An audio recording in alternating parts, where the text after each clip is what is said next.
Welcome everyone. আপোনালোক সকলোকে আমাৰ Gyantirtha way to success YouTube চেনেললৈ স্বাগতম জনাইছোঁ। তো ইতিমধ্যে থাম্বনেইল আৰু টাইটেলৰ পৰা আপোনালোকে গম পাইছে যে আজি আমি এটা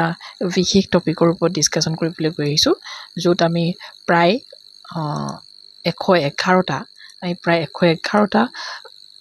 কুৱেশ্যনছ আপোনালোকে লৈ আহিছোঁ, ওৱান লাইনাৰ কুৱেশ্যন। গতিকে খুব মনোযোগেৰে ভিডিঅ'টো চাব, আপোনালোক যথেষ্ট পৰিমাণে উপকৃত হ'ব পাৰিব। আৰু যদি ভিডিঅ'টো চাই ভাল লাগে নিশ্চিতভাৱে আপোনালোকে ভিডিঅ'টো লাইক কৰিব, ভিডিঅ'টো যিমান পাৰে সিমান শ্বেয়াৰ কৰিব, লগতে চেনেলটো ছাবস্ক্ৰাইব কৰি বেলখনত টিপি অল প্ৰেছ কৰিব। আৰু প্ৰথম কুৱেশ্যনটোলৈ যাওঁ। ইয়াত দেখিছে 101টা সাধাৰণ জ্ঞানৰ প্ৰশ্নোত্তৰ। প্ৰথম কুৱেশ্যনটো কি আছে? কামাখ্যা মন্দিৰ কোনখন প্ৰাসত অৱস্থিত? দেখিছে, আমি সকলোৱে জানো কামাখ্যা মন্দিৰ আমাৰ গুৱাহাটীৰ নীলাচল প্ৰাসত অৱস্থিত। এতিয়া বৰ্তমান অম্বুবাচী মেলাও তাতে হৈ গৈছে, নিশ্চিতভাৱে আমি সকলোৱে সেয়া বুজি পাইছোঁ, নহয় জানো? পৰৱৰ্তী কুৱেশ্যন নম্বৰ 2ত আমি যাম। কুৱেশ্যন নম্বৰ 2ত আছে, কিমান চনত অসমৰ ৰাজধানী শ্বিলঙৰ পৰা দিছপুৰলৈ স্থানান্তৰ কৰা হয়? তো অসমৰ ৰাজধানী শ্বিলঙৰ পৰা দিছপুৰলৈ কিমান চনত স্থানান্তৰিত কৰা হয় সেই বিষয়ে সুধিব বিচাৰিছে, আৰু সেয়া হৈছে 1973 চন। ঠিক আছে, অৰ্থাৎ 1973 চনত কি কৰা হৈছিলে? অসমৰ ৰাজধানী শ্বিলঙৰ পৰা দিছপুৰলৈ স্থানান্তৰ কৰা হৈছিলে। আপোনালোকে আমাক কমেণ্টত জনাব সেই সময়ত অসমৰ মুখ্যমন্ত্ৰী কোন আছিলে। পৰৱৰ্তী কুৱেশ্যন নম্বৰ 3টো আমি ডিছকাশ্যন কৰিম। কিমান চনত অসম সাহিত্য সভা গঠন কৰা হৈছিলে? অসম সাহিত্য সভা গঠন কৰা হৈছিলে 1917 চনত। ঠিক আছে, অসম সাহিত্য সভা 1917 চনত গঠন কৰা হৈছিলে। আৰু অসম সাহিত্য সভাৰ প্ৰথমখন অধিৱেশন শিৱসাগৰত হৈছিলে, আৰু সভাপতিত্ব কৰিছিলে পদ্মনাথ গোহাঁই বৰুৱা। সেই বিষয়েও আপোনালোকে মনত ৰাখি থ'ব। পৰৱৰ্তী কুৱেশ্যন নম্বৰ 4টোত আমি যাম। ঠিক আছে, তো পৰৱৰ্তী কুৱেশ্যনটোতে আমি যিটো ক'লোৱেই সেইটোৱে আছে। তো অসম সাহিত্য সভাৰ প্ৰথম অধিৱেশন ক'ত অনুষ্ঠিত হৈছিল? তো সেয়া আছে শিৱসাগৰত। আৰু কুৱেশ্যন নম্বৰ 5ত আছে, অসম সাহিত্য সভাৰ প্ৰথম সভাপতি কোন আছিল? আৰু তেওঁ আছিলে পদ্মনাথ গোহাঁই বৰুৱা। ঠিক আছে, পদ্মনাথ গোহাঁই বৰুৱা আছিলে, হয়নে? সেইটো মনত ৰাখি থ'ব। পৰৱৰ্তী কুৱেশ্যনটোলৈ যাওঁ। পৰৱৰ্তী কুৱেশ্যন আমি কুৱেশ্যন নম্বৰ 6টো পাইছোঁগৈ, আই থিংক, নহয় জানো? কুৱেশ্যন নম্বৰ 6টো অসমৰ লগত ৰিলেটেড। অসমত বৰ্তমান কেইখন ৰাষ্ট্ৰীয় উদ্যান আছে? বৰ্তমান অসমৰ ৰাষ্ট্ৰীয় উদ্যান কেইখন আছে বুলি ক'লে আমি ক'ব লাগিব 7খন আছে। আৰু আপোনালোকে আমাক কমেণ্ট বক্সত জনাব অসমৰ ৰাষ্ট্ৰীয় উদ্যান কেইখনৰ ভিতৰত আটাইতকৈ পুৰণা ৰাষ্ট্ৰীয় উদ্যান কোনখন আৰু কিমান চনত সেইখন এজ এ ৰাষ্ট্ৰীয় উদ্যান হিচাপে, নেশ্যনেল পাৰ্ক হিচাপে ডিক্লেয়াৰ কৰা হৈছিলে। ঠিক আছে, আশা কৰোঁ সকলোৱে কুৱেশ্যনটোৰ আনচাৰ দিব পাৰিব। পৰৱৰ্তী কুৱেশ্যন নম্বৰ 7, ব্ৰহ্মপুত্ৰ নদীৰ ওপৰত থকা নৰনাৰায়ণ সেতুৱে কোন দুখন ঠাইক সংলগ্ন কৰিছে? তো ব্ৰহ্মপুত্ৰ নদীৰ ওপৰত থকা নৰনাৰায়ণ যিখন সেতু আছে, এই সেতুখন আমি সকলোৱে জানো যে পঞ্চৰত্ন আৰু যোগীঘোপাক কি কৰিছে? সংলগ্ন কৰিছে। কিন্তু যেতিয়া ডিষ্ট্ৰিক্টকেইখনৰ নাম আহিব হয়তো বহুতেই নোৱাৰিব। তো আপোনালোকে মনত ৰাখি থ'ব, বঙাইগাঁও আৰু গোৱালপাৰা। ঠিক আছে, পৰৱৰ্তী কুৱেশ্যনটোলৈ যাওঁ। Question number 8। ঠিক আছে, কুৱেশ্যন নম্বৰ 8ত আছে, অসমৰ প্ৰথম মুখ্যমন্ত্ৰী কোন আছিল? এটা বহুত সহজ কুৱেশ্যন। লোকপ্ৰিয় গোপীনাথ বৰদলৈ আছিলে অসমৰ প্ৰথম মুখ্যমন্ত্ৰী। পৰৱৰ্তী কুৱেশ্যন, মহাপুৰুষ শ্ৰীমন্ত শংকৰদেৱৰ জন্ম কেতিয়া হৈছিল? এটা বহুত সহজ কুৱেশ্যন, 1449 চনত হৈছিলে। আৰু ক'ত হৈছিলে আপোনালোকে সেয়া আমাক কমেণ্ট বক্সত জনাব। আচলতে ক'ত হৈছে, মাধৱদেৱৰ জন্ম কেতিয়া হৈছিলে সেইটো পৰৱৰ্তী কুৱেশ্যন। তো মাধৱদেৱৰ জন্ম কিমান চনত হৈছিলে? 1489 চনত। প্ৰথম অসমীয়া বোলছবি যিখন আমাৰ জয়মতী বুলি আমি জানো, সেই জয়মতী বোলছবিখন 1935 চনৰ 10 মাৰ্চ তাৰিখে কি কৰা হৈছিলে? মুক্তি দিয়া হৈছিলে। ঠিক আছে, পৰৱৰ্তী কুৱেশ্যনটোলৈ যাওঁ। কুৱেশ্যন নম্বৰ 12, নহয় জানো? কুৱেশ্যন নম্বৰ 12ত কি আছে চাওক, প্ৰথম অসমীয়া বোলছবি জয়মতীৰ পৰিচালক কোন আছিলে? প্ৰথম অসমীয়া বোলছবি জয়মতীখনৰ পৰিচালক কোন আছিলে? আমি তাৰ বিষয়ে নজনা মানুহ হয়তো নাই। ৰূপকোঁৱৰ জ্যোতিপ্ৰসাদ আগৰৱালা আছিলে প্ৰথম অসমীয়া ছবি জয়মতীৰ কি আছিলে? তেওঁ আছিলে জয়মতীৰ পৰিচালক। ঠিক আছে, আশা কৰোঁ সেইটো আপোনালোকৰ মনত থাকিব। পৰৱৰ্তী কুৱেশ্যনটোত আমি যাম। পৰৱৰ্তী কুৱেশ্যন আছে, অভিৰুচি ক্ৰীড়া দিৱস কিমান তাৰিখে পালন কৰা হয়? অভিৰুচি ক্ৰীড়া দিৱসৰ বিষয়ে আমি সকলোৱে জানোৱেই। তো 3 ছেপ্টেম্বৰ তাৰিখে কি কৰা হয়? অভিৰুচি ক্ৰীড়া দিৱস পালন কৰা হয়। তো সেই বিষয়ে আপোনালোকে মনত ৰাখি থ'ব। পৰৱৰ্তী কুৱেশ্যন নম্বৰ 14, সেইটো অভিৰুচি ক্ৰীড়া দিৱসৰ ওপৰতে আছে। তো আমি অভিৰুচি ক্ৰীড়া দিৱস বুলি কৈ দিয়াৰ লগে লগে আমি অসমৰ বিশেষকৈ এজন মানুহৰ নাম আমি মনত ৰাখিব লাগিব, আৰু তেওঁৰ নাম হৈছে ভোগেশ্বৰ বৰুৱা। ভোগেশ্বৰ বৰুৱা এজন দৌৰবিদ আছিলে। তো তেওঁৰ জন্মদিন উপলক্ষে আমাৰ অসমত অভিৰুচি ক্ৰীড়া দিৱস পালন কৰা হয়। ঠিক আছে, পৰৱৰ্তী কুৱেশ্যনটোত আমি যাম। ভোগেশ্বৰ বৰুৱাই কিমান চনত কি কৰা হৈছিলে? এছিয়ান গেমছত সোণৰ পদক লাভ কৰিছিলে। তেওঁ এছিয়ান গেমছত সোণৰ পদক লাভ কৰিছিলে, আৰু তেওঁ 1986 চনত কি কৰিছিলে এছিয়ান গেমছত সোণৰ পদক লাভ কৰিছিলে তো বহুত বেছি ইম্পৰ্টেণ্ট আহে প্ৰায় আহে পৰৱৰ্তী কুৱেশ্যন আহোম ৰাজ্যৰ অন্তিমজন ৰজা কোন আছিলে বুলি আহিব পাৰে আৰু তেওঁ আছিলে পুৰন্দৰ সিংহ আছিলে আহোম ৰাজ্যৰ অন্তিমজন ৰজা এইটো বহুত বেছি ইম্পৰ্টেণ্ট তো কেতিয়াবা আহিব পাৰে যে আহোম ৰাজ্যৰ অন্তিমজন স্বাধীন ৰজা কোন আছিলে তেতিয়া কিন্তু উত্তৰ একেটা নহ'ব ঠিক আছে আমি পৰৱৰ্তী কুৱেশ্যনটোলৈ যাওঁ পৰৱৰ্তী কুৱেশ্যনটো আমাৰ কুৱেশ্যন নম্বৰ 17 আই থিংক ইয়েছ কুৱেশ্যন নম্বৰ 17 কি দিয়া আছে আপোনালোকে মন কৰিব কিমান চনত ইয়াণ্ডাবু সন্ধি স্বাক্ষৰিত হৈছিল মন কৰিব আমি সকলোৱে হয়তো জানোৱেই ইয়াণ্ডাবু সন্ধি কিমান চনত স্বাক্ষৰিত কৰা হৈছিল হয় 1826 চনত কি কৰা হৈছিলে ইয়াণ্ডাবু সন্ধি স্বাক্ষৰিত কৰা হৈছিলে কিন্তু এই যিটো ডেট এই ডেটটো বহুতে মনত নাৰাখে তো কেতিয়াবা ডেটটো দিয়া থাকে 24 ফেব্ৰুৱাৰী তাৰিখে কি কৰা হৈছিলে আমাৰ ইয়াণ্ডাবু সন্ধিখন স্বাক্ষৰিত কৰা হৈছিলে কিমান চনৰ 1826 চনৰ তো হেতু আমি মনত ৰাখি থব লাগিব পৰৱৰ্তী কুৱেশ্যন নম্বৰ 18 কুৱেশ্যন নম্বৰ 18ত আপোনালোকে মন কৰিব অসমৰ জাতীয় সংগীত ও মোৰ আপোনাৰ দেশ প্ৰথমে কোনখন আলোচনীত প্ৰকাশ কৰা হৈছিল তো অসমৰ জাতীয় সংগীত ও মোৰ আপোনাৰ দেশ প্ৰথমতে বাঁহী কাকতত কি কৰা হৈছিলে আলোচনী কি কৰা হৈছিলে প্ৰকাশ কৰা হৈছিলে তো জ্ঞানপীঠ বঁটা বিজয়ী প্ৰথম অসমীয়া ব্যক্তি কোন আছিলে জ্ঞানপীঠ বঁটা বিজয়ী প্ৰথম অসমীয়া ব্যক্তি আছিলে বীৰেন্দ্ৰ কুমাৰ ভট্টাচাৰ্য এতিয়া আপোনালোকে আমাক জনাব লাগে তো জ্ঞানপীঠ বঁটা বিজয়ী আমাৰ যি বীৰেন্দ্ৰ কুমাৰ ভট্টাচাৰ্য তেওঁৰ গ্ৰন্থখনৰ নাম কি আছিলে ঠিক আছে তো হেতু আপোনালোকে আমাক কমেন্ট বক্সত জনাব তো পৰৱৰ্তী কুৱেশ্যন আমি কুৱেশ্যন নম্বৰ 22 ত যাম ঠিক আছে কুৱেশ্যন নম্বৰ 22 এই একে ধৰণৰ কুৱেশ্যনছ যে সাহিত্য অকাডেমি বঁটা বিজয়ী প্ৰথম অসমীয়া সাহিত্যিকজনৰ নাম কি আৰু তেওঁ আছিলে যতীন্দ্ৰনাথ দুৱৰা ঠিক আছে মনত ৰাখি থব কুৱেশ্যন নম্বৰ 21 কাৰ ৰাজত্ব কালত চীনা পৰিব্ৰাজক হিউৱেন চাঙৰ বিষয়ে আমি সকলোৱে শুনিছোঁ কামৰূপলৈ আহিছিল সেই বিষয়ে সুধিব বিচাৰিছে ইয়াত তো তেওঁ আছিলে ভাস্কৰ বৰ্মন আমি সকলোৱে জানো ভাস্কৰ বৰ্মনৰ দিনতে হিউৱেন চাং আমাৰ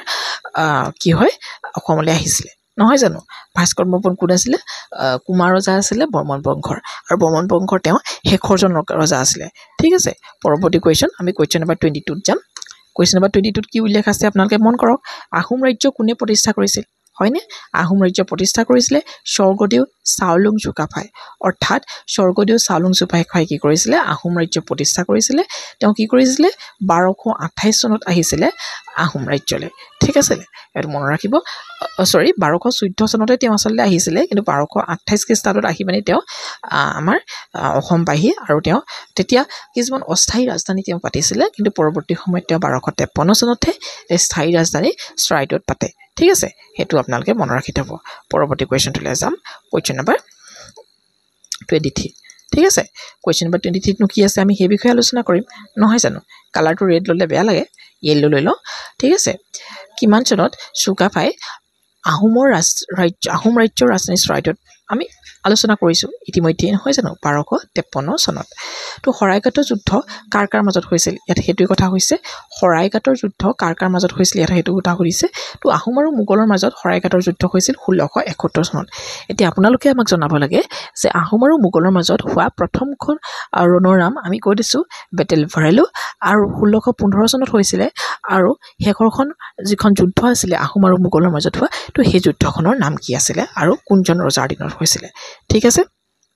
হেতু আপোনালোকে কমেন্ট বক্সত জনাব পৰৱৰ্তী কুৱেশ্যন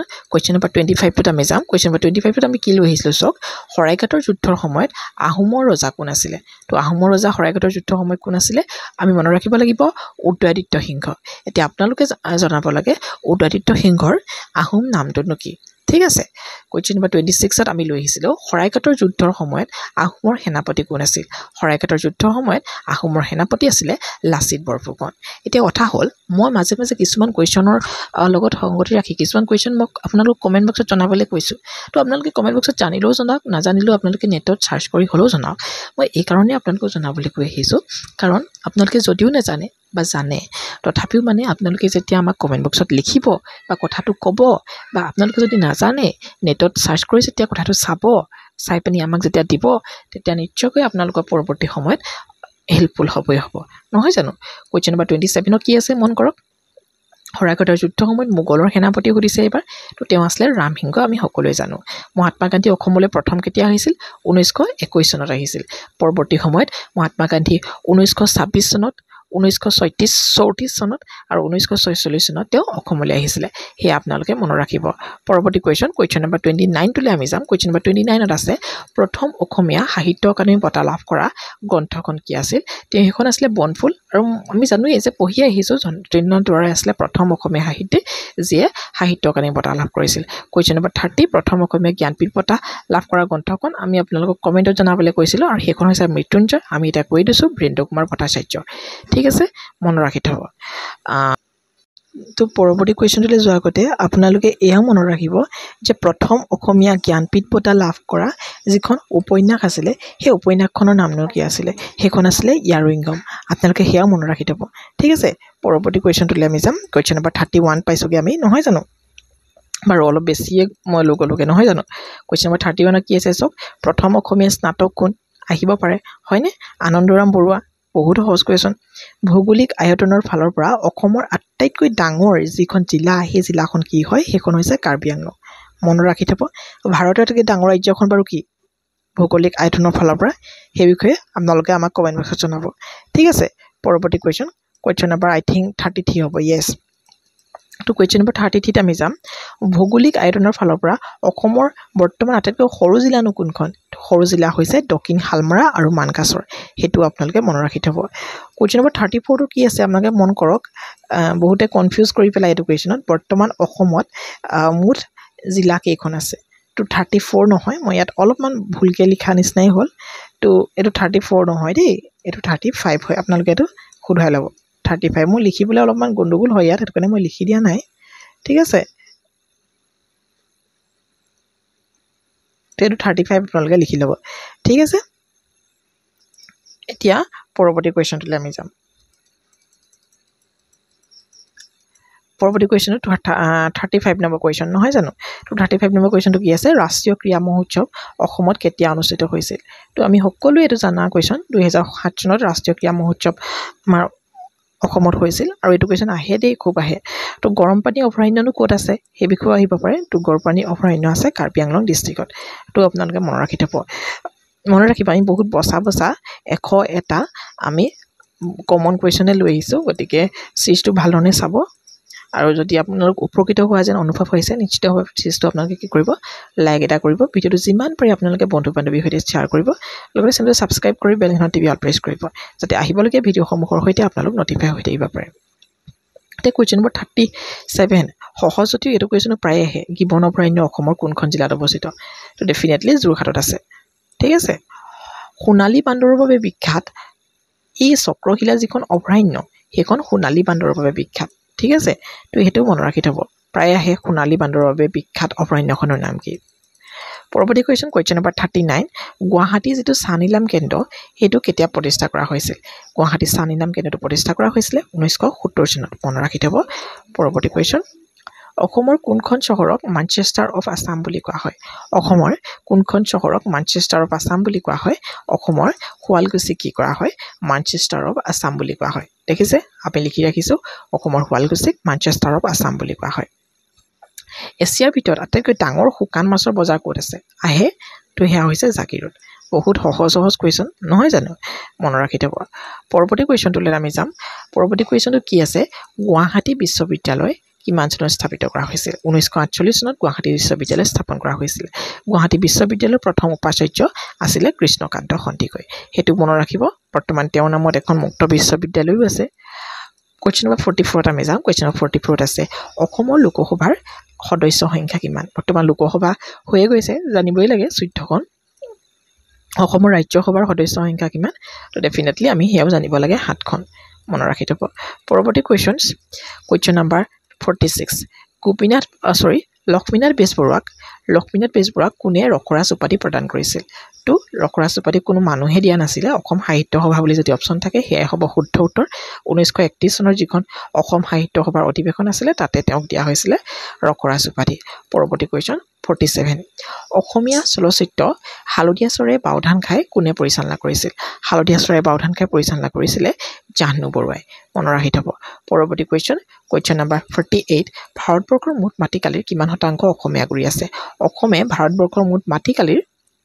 2.39% আগুৰি আছে ঠিক আছে হেতু আপোনালোকে মন ৰাখি থব ঠিক আছে পৰৱৰ্তী কুৱেশ্যনটোত আছে শংকৰদেৱৰ দ্বাৰা ৰচিত বৰগীতসমূহৰ ভাষা এটোটো সকলোৱে জানিবই লাগে পৰ্যাৱলী পথৰুঘাটৰ ৰণনো কিমান চনত হৈছিল আমি সকলোৱে চাগে 1894 বুলি জানো কিন্তু 28 জানুৱাৰী বুলি মনত নাৰাখো নহয় জানো তো এটো মনত ৰাখি থব কেতিয়াবা অপচন বিলাকত তাৰিখটো খেলিমেলি দি দিয়ে 1894 চনৰ 28 জানুৱাৰীত কি কৰা হৈছিল পথৰুঘাটৰ ৰণ হৈছিল পথৰুঘাট ক'ত আছে বুলি আহে কেতিয়াবা দৰঙত আছে তো হেয়াও আপোনালোকে মনত ৰাখি থব ঠিক আছে তো বৰ্তমান আমি অৰ্ধশতক অতিক্ৰম কৰিলো আচলতে 50টা কুৱেশ্যন ইতিমধ্যে হৈয়ে গ'ল নহয় জানো তো পৰৱৰ্তী কুৱেশ্যনটোলৈ আমি যাম ঠিক আছে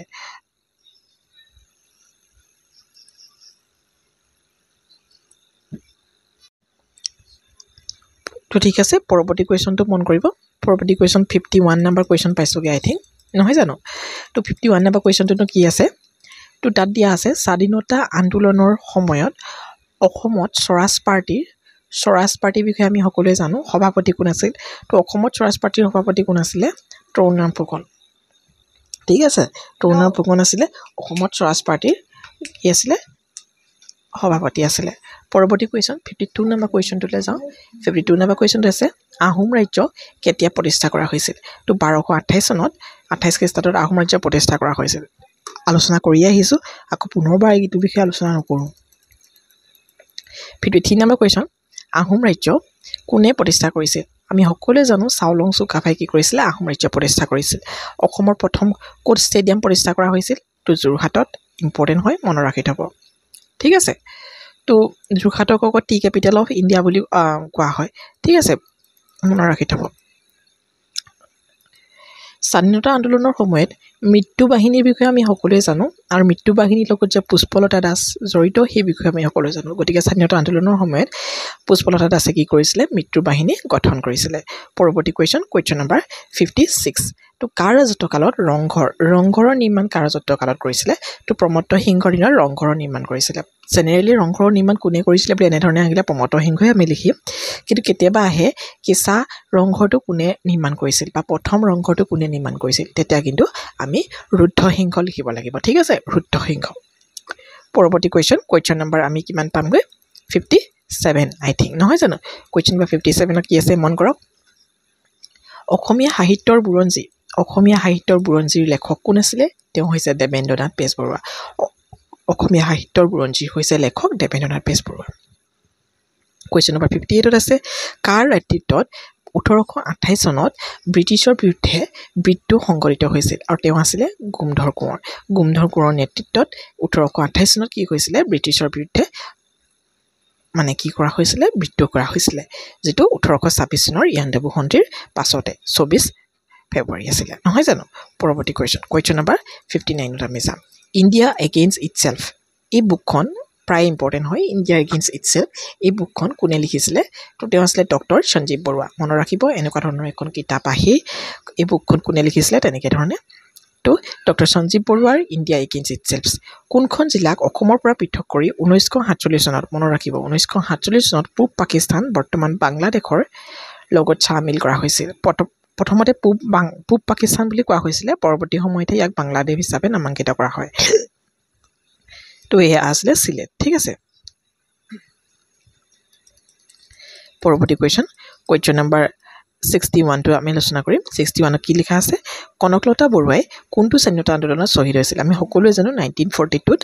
ভাৰত ত্যাগ আন্দোলনত ঠিক আছে পৰৱৰ্তী কুৱেশ্যন নম্বৰ 62 ত আমি যাম নহয় জানো কুৱেশ্যন নম্বৰ 62 কি আছে মন কৰক পাটকাই পৰ্বতমালা কোন দুখন দেশৰ সীমান্তত অৱস্থিত আমি সকলোৱে জানো পাটকাই পৰ্বতমালা ভাৰত আৰু ম্যানমাৰৰ সীমান্তত অৱস্থিত অসমৰ কোনখন ঠাই হিন্দু মুছলমান আৰু বৌদ্ধ ধৰ্মৰ মিলনভূমি বুলি কোৱা হয় আৰু এয়া হৈছে পঞ্চতীৰ্থ হাজোৰ পবিত্ৰ হাজোৰ কথা আমি সকলোৱে জানো নহয় জানো পৰৱৰ্তী কুৱেশ্যন নম্বৰ 64 আহোমসকলে প্ৰথমতে ক'ত ৰাজধানী পাতিছিল আলোচনা কৰিছো আমি ক'ত চৰাইদেউত আহোমসকলৰ শেষৰ ৰাজধানী ক'ত আমি আলোচনা কৰা নাই আহোমসকলৰ শেষৰ ৰাজধানী ক'ত আছিলে যোৰহাটত ঠিক আছে মনত ৰাখি থব পৰৱৰ্তী কুৱেশ্যনছ কাজিৰঙা ৰাষ্ট্ৰীয় উদ্যানৰ মাটিকালি কিমান কাজিৰঙা ৰাষ্ট্ৰীয় উদ্যানৰ মাটিকালি 430 বৰ্গ কিলোমিটাৰ ঠিক আছে আটাইতকৈ কিন্তু ডাঙৰ যেতিয়া ৰাষ্ট্ৰীয় উদ্যান অসমৰ সোধে তেতিয়া কিন্তু মানাহ ৰাষ্ট্ৰীয় উদ্যান হ'ব পৰৱৰ্তী কুৱেশ্যন অসমৰ কোনখন জিলাক আটাইতকৈ বেছি বনাঞ্চলে আগুৰি আছে তো কাৰ্বি আংলং জিলাখনৰ বেছি বনাঞ্চলে আগুৰি আছে হেতু আপোনালোকে মনত ৰাখিব ইম্পৰ্টেন্ট হয় পৰৱৰ্তী কুৱেশ্যনটোত আমি যাম পৰৱৰ্তী কুৱেশ্যনটোত আছে কুৱেশ্যন নম্বৰ 68 তো পানীদিহিং অভয়াৰণ্যখন ক'ত আছে এখন পক্ষী অভয়াৰণ্য হয় পানীদিহিং এখন শিৱসাগৰত আছে হেতু মনত ৰাখিব ঠিক আছে তো পৰৱৰ্তী কুৱেশ্যন ডক্টৰ ভূপেন হাজৰিকাই কিমান চনত দাদা সাহেব ফাল্কে বঁটা লাভ কৰিছিল দাদা সাহেব ফাল্কে বঁটা বিজয় কৰিছিল লাভ কৰিছিল 1992 চনত ডক্টৰ ভূপেন হাজৰিকাই এইটো কুৱেশ্যনো ইম্পৰ্টেন্ট হয় হেতু কুৱেশ্যনো ইম্পৰ্টেন্ট হয় মানে আজিলৈ অহা প্ৰতিটো কুৱেশ্যনে ইম্পৰ্টেন্ট মাথো আপোনালোকে মনোযোগ দি ক্লাছটো চাব মেডাম মেফি কেতিয়া পালন কৰা হয় মেডাম মেফি কেতিয়া পালন কৰা হয় আমি সকলোৱে জানো 31 জানুৱাৰী এটো আহোমৰ এটা জনগোষ্ঠীয় কি হয় ফেষ্টিভেল হয় ঠিক আছে প্ৰথম পুলিশ দিৱস অসম পুলিশ দিৱস কেতিয়া পালন কৰা হয় 1 অক্টোবৰ তাৰিখে অসম পুলিশ দিৱস পালন কৰা হয় এনেকুৱা ধৰণৰ কুৱেশ্যন বিলাকো আহে বিশেষকৈ অসম পুলিচৰ কাৰণে এইটো বহুত বেছি ইম্পৰ্টেন্ট বড়ো তো কুৱেশ্যন নম্বৰ 72 আমি পালোহি নহয় জানো তাতছে বড়ো সাহিত্য সভা কেতিয়া পালন কৰা হয় 1952 চনত বড়ো সাহিত্য সভা পালন কৰা হয় নহয় জানো হেতু আপোনালোকে মনত ৰাখি থব তো পৰৱৰ্তী কুৱেশ্যন নম্বৰ 73 আমি যাম কুৱেশ্যন নম্বৰ 73 নো কি আছে মন কৰক আপোনালোকে ঠিক আছে তো অসমীয়া বোলছবি শকুন্তলাখন কোনে পৰিচালনা কৰিছিল হয়নে এখন জনপ্ৰিয় অসমীয়া ছবি শকুন্তলা ডক্টৰ ভূপেন হাজৰিকাই কি কৰিছিলে পৰিচালনা কৰিছিলে মনত ৰাখি থব পৰৱৰ্তী কুৱেশ্যনটোলৈ আমি যাম কুৱেশ্যন নম্বৰ 74 জ্যোতিপ্ৰসাদ আগৰৱালাই পৰিচালনা কৰা তেখেতৰ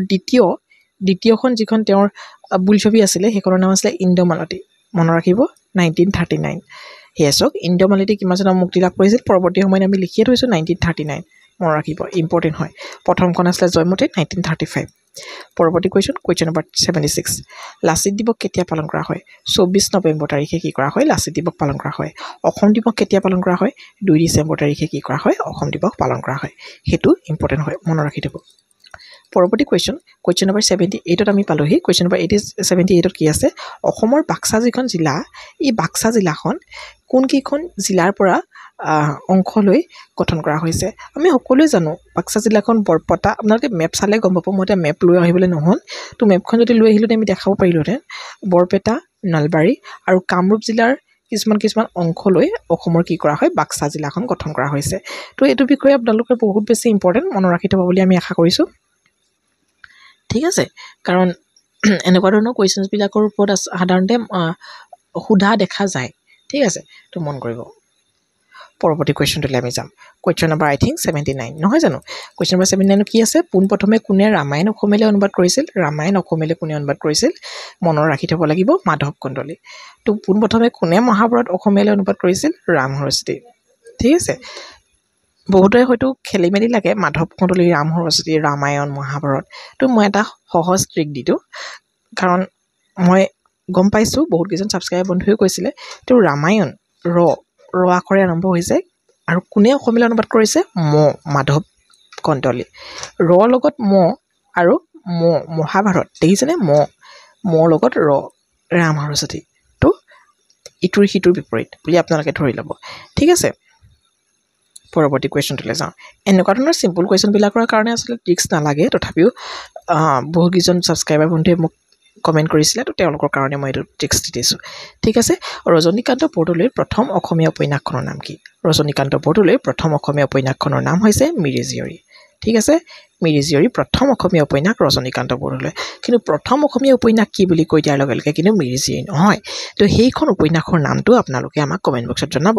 ভক্তি ৰত্নাৱলী কোনে ৰচনা কৰিছিল আমি কৈ দিছোঁ যিখন প্ৰথম অসমীয়া উপন্যাস পদ্মনাথ গোহাঁই বৰুৱাৰ এখন উপন্যাস হয় সেই উপন্যাসখনৰ নামনো কি আপোনালোকে কমেণ্ট কৰি জনাব ৰজনীকান্ত বৰদলৈৰ প্ৰথম উপন্যাস মিৰি জীয়ৰী তো ভক্তি ৰত্নাৱলী লিখিছিলে শ্ৰী শ্ৰী মাধৱদেৱ মনত ৰাখিব শ্ৰী শ্ৰী মাধৱদেৱৰ ভক্তি ৰত্নাৱলী কনফিউজ কেতিয়াও নকৰিব ঠিক আছে পৰৱৰ্তী কুৱেশ্যন শ্ৰীমন্ত শংকৰদেৱৰ সাহিত্যিক জীৱনৰ কীৰ্তিস্তম্ভ এইটো আহিয়ে থাকে যথেষ্ট সহজ কুৱেশ্যন তথাপিও ডিছকাশ্যন কৰিছোঁ আমি কীৰ্তন ঘোষা হয় ঠিক আছে মাধৱদেৱৰ সাহিত্যিক জীৱনৰ কীৰ্তিস্তম্ভ বুলিও আহে তো সেয়া হৈছে নামঘোষা আকৌ নামঘোষাখনক কি ঘোষা বুলি জনা যায় এহেজাৰ ঘোষা থকাৰ কাৰণে এইখনক হেজাৰী ঘোষা বুলি জনা যায় পৰৱৰ্তী কুৱেশ্যন নম্বৰ 85ত আমি পালোহি 85ত কি আছে চাওকচোন অসমৰ সৈনিক স্কুল কোনখন ঠাইত আছে অসমৰ সৈনিক স্কুল আছে আমাৰ গোৱালপাৰা জিলাত ঠিক আছে অসমৰ প্ৰথম মহিলা বিশ্ববিদ্যালয় ক'ত স্থাপন কৰা হৈছে যোৰহাটত আছে অসম মহিলা বিশ্ববিদ্যালয় যোৰহাটত আছে মানে অসমৰ যিখন কৃষি বিশ্ববিদ্যালয় সেইখনো কিন্তু যোৰহাটতে আছে সেইটো আপোনালোকে মনত ৰাখি থ'ব ঠিক আছে অসমৰ যিখন ব্যক্তিগত খণ্ডৰ কলেজ আছিলে জগন্নাথ বৰুৱা কলেজ সেইখনো যোৰহাটতে আছিলে তো সেয়াও আপোনালোকে মনত ৰাখি থ'ব ঠিক আছে পৰৱৰ্তী কুৱেশ্যন আমি কুৱেশ্যন নম্বৰ 87 পালোগে তো অসমৰ কলেজ অফ ফিচাৰিজ